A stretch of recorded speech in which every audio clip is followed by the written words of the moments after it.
खामगाववरून मुंबईकडे जाणाऱ्या राष्ट्रीय महामार्ग क्रमांक 6 वर भरधाव धावणाऱ्या चारचाकी वाहनाने एका दुचाकीला जोरदार धडक दिल्याची घटना आज दुपारी घडली आहे। धडक दिलेली दुचाकी रोडच्या खाली खोलवर खड्ड्यात असलेल्या पाईपलाईनवर आदळली व अज्ञात चारचाकी स्विफ्ट कार घटनास्थळावरून फरार झाली। घटनेची माहिती मिळताच खामगाव येथील शिवाजी पोलिसांनी घटनास्थळी धाव घेतली।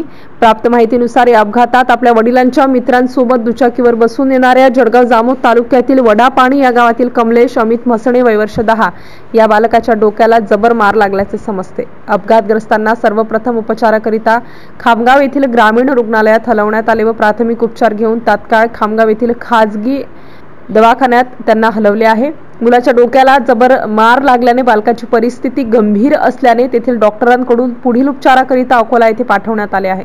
धडक देऊन पसार झालेल्या चारचाकी वाहनाचा शिवाजीनगर पोलीस API पुरी तसेच पोलीस हेड कॉन्स्टेबल संदीप टाकसाळ शोध घेत आहेत। MCN न्यूज मराठी करिता शेख अजीज, खामगाव।